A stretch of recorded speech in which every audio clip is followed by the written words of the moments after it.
Drivers, what if there's one simple rule that you could follow and it would make you vastly more profitable doing Uber Eats? All you have to do is have enough confidence, believe in this secret enough, believe in it enough to do it, and then you're going to be successful. And another benefit, Uber Eats manipulates drivers with certain no-tip orders. You're not even going to have an issue with that, but more on that in a little bit. I am going to share why this secret makes you more profitable, and I really hope you give it consideration, because if you don't, the opposite is also true. A lot of bad things are most likely going to happen to you. How can I say this? It's because I've done this part-time 7 years.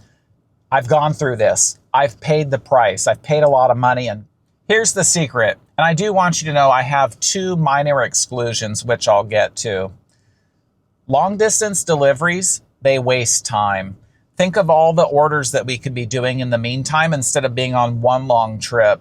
Also, consider the drop-off location. Do you know that there's going to be business there so you can get more orders? Or worst case, you're going to have a bunch of dead miles coming back to your busy area. And then also keep in mind, a lot of people don't like talking about this, but wear and tear on the car is huge when we're doing food delivery. We're always in the car, turning our wheels, stopping, starting the car. Also, we always know about fuel, and then just repairs in general. Even minor things as your car gets old. Think of how many times you open and close your door. When are you going to have to change out the door handles? It's pretty crazy. So, what actually is considered long distance? Have you thought about that? I have, and you're sitting in your answer, your own vehicle, depending on what kind it is. If you have some massive SUV or a truck, then your range of miles is going to be much lower to be profitable. If you have a Prius, then your range is going to be much greater than mine is. So obviously your mileage is really going to play a key difference in this. Before we continue, please share in the comments right now. Please put what is your own personal mileage limit that you already have set for yourself. And also please share, don't be bashful. Even if you don't even have one, just put that in there too. What this is going to do is help all drivers who read the comments. We're setting a baseline for what we do now. And then ideally, after watching the video, you're going to lower those limits. Now, before I get into what I do personally, I can already tell anytime we're talking about expenses and not all the money we're making on Uber Eats, people check out and they can't wait to watch any other video. Don't do that. This is going to be quick, but it's very important for you to realize. So I mentioned all the trouble I went through with my car. This happens to be a fine 2005 luxury sedan. So in the beginning, I was doing rideshare and I put a ton of miles on it. And then even in concert with that, I was doing food delivery and other things. I was putting so many miles on the car. And let me tell you, LA traffic is horrible. So I was wasting so much time in the afternoon doing long trips and then trying to come back to this area to get more orders.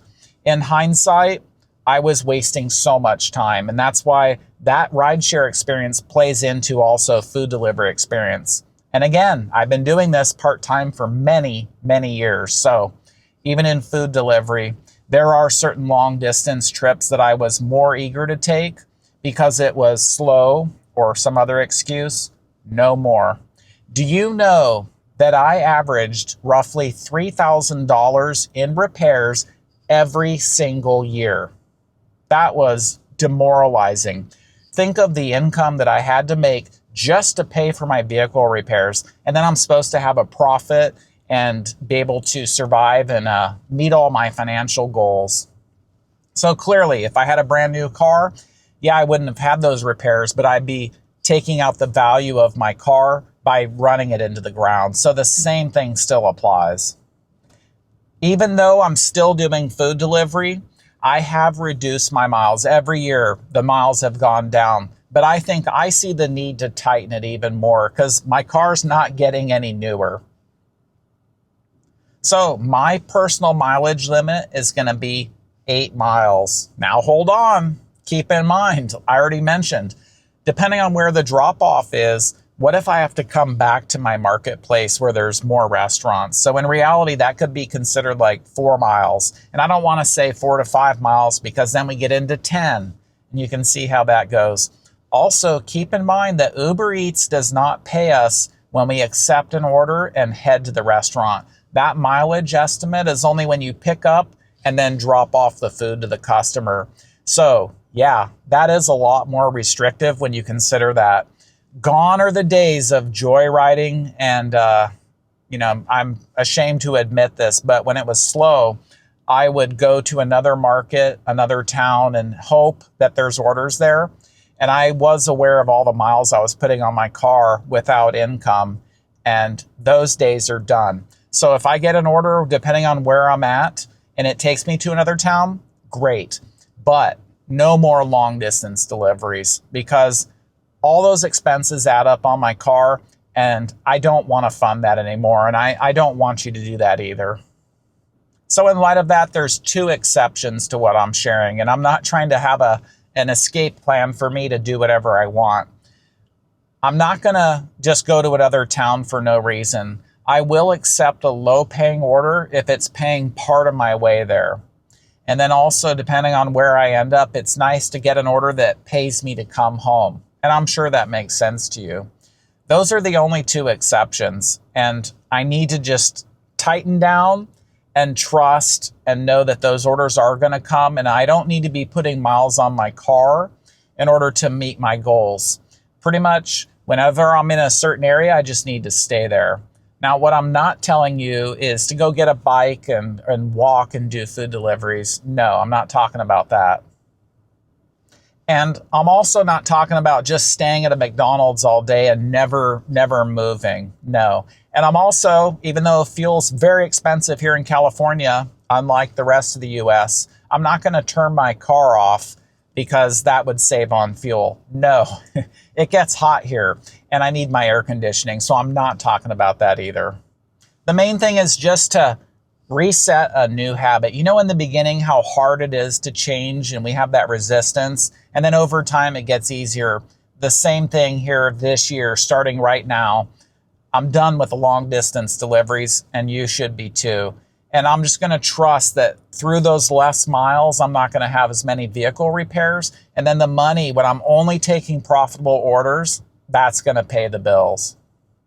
Now, earlier, I mentioned how Uber Eats is manipulating drivers, but you're going to be protected from that by not taking long distance deliveries. I recently discovered that when a certain order ended up being a no-tip order. And I know that's very controversial, talking about customers and how they tip or how they don't.